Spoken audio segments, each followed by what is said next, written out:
Privilege versus prejudice. Dangling from my belt is a keychain. It is an integral part of my uniform. And if you were to count the links in my keychain and multiply them by 10, you would reveal at least half the prejudice I feel fighting to be voiced when I walk to work. However, if we were judged on our thoughts, I think we would all stand in court and plead guilty. I firmly remind myself, it is attitudes like this that would make me the weakest link in that chain. And weak is not something I can afford to be in such an environment. Because I consider myself to be surrounded by stories, walking poetry and prose, an anthology of society's work, stored in a Victorian fortress. And amongst these unsuspecting griots are tales. Tales that could make you cry. Tales that could make you laugh. Tales that could turn your stomach.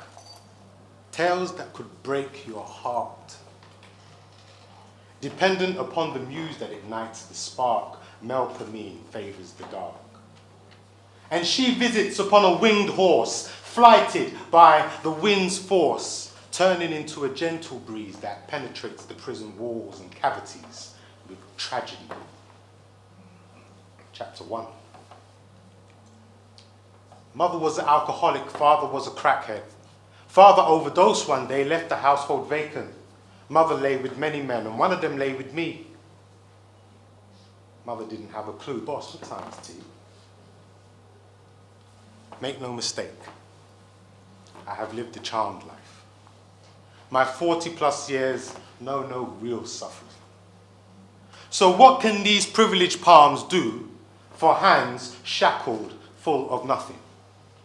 Especially when those shackled hands start smashing glass and kicking doors and attacking staff and punching walls, and every blow of inherited flaw drips raging blood upon the floor. Shackled hands said he would pay somebody to slash my face, find my home and trash the place. Poison palate, poison tongue, promises sworn upon a life of sons. What can my privileged palms do? Now my prejudice was to grab him, shake him, throw him up against the wall and break him, but he's already broken. He is one of the many tales his backstory is spoken, and I am reminded of my privilege. So what can my privileged palms do? But park that prejudice on the floor, take my key, approach the door, build rapport, and somehow find a way to prepare him for the community.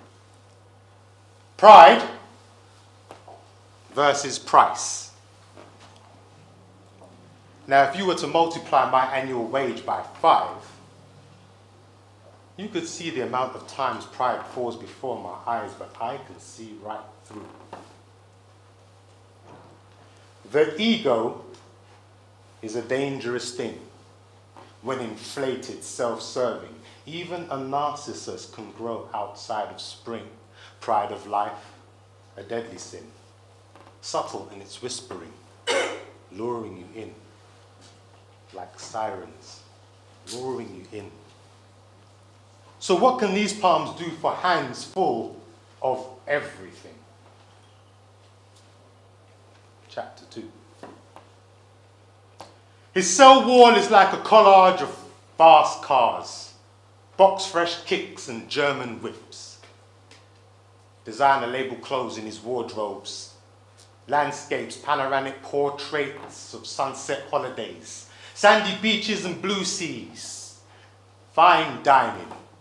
Diamond mining for the glisten. Attracting certain types of women, gold digging, drug money got this brother shining. Inside and out. He's clean in his dress, but not so clean from his mouth. Criminal affiliates, east, west, north, and south. And then there's the crew. Bison, beef, alpha males with tribal tattoos. Mirror muscles for the mural. Trapezius, deltoids, biceps, triceps, and pectorals. Lapping up the materialistic value but lacking fortitude. Thinks you're rude every time you compare him to the rest of the broke dudes. Gets all up in your face, say, you know what, boss, I don't like your attitude. Ditto. Commence the platitude as he leans into my ear. Tells me, you know, I earn more money in 1 week than you earn in a year. But that don't earn my respect. But he don't respect me. Foolish pride got you cozy, serenaded by nostalgia and memory. But finely woven into the fabric of all that expensive clothing lies a plethora of insecurities. But this I understand. Get that? This I understand. The lengths a person will go to feel like a man, to show that you got value, to show that you have worth, to patch up all the holes that may reveal where you hurt.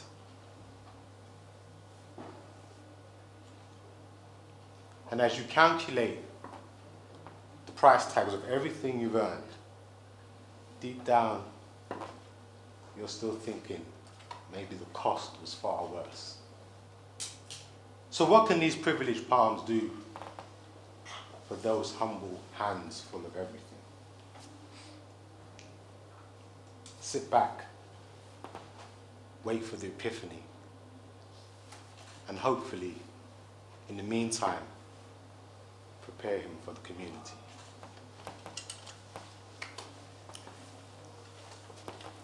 Pride and Prejudice versus humanity.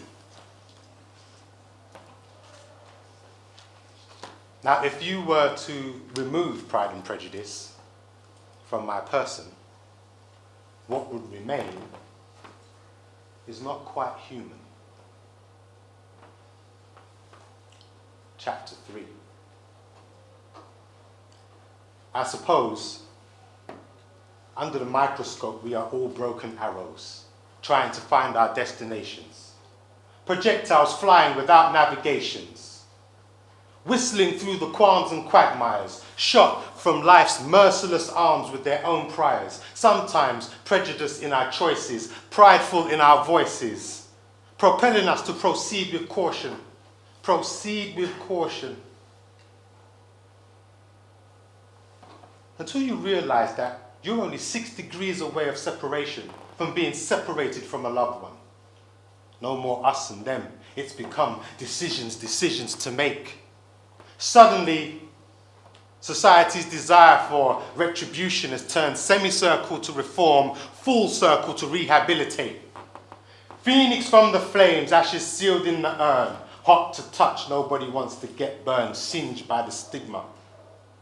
Feeling is quicker to resort back to what you know. Who wants to be a criminal history box ticker? For Pride and Prejudice, there is no panacea. It is what we know. It is what we feel, but must control. In every symbiotic approach, remember what it means to be human. As time can reveal what's in your soul, things you didn't even know. And we are all subject to trials and tribulations that thrust themselves in our palms to hold. To be human, to think, to be human, to feel, to be human, to learn, to be human, to grow.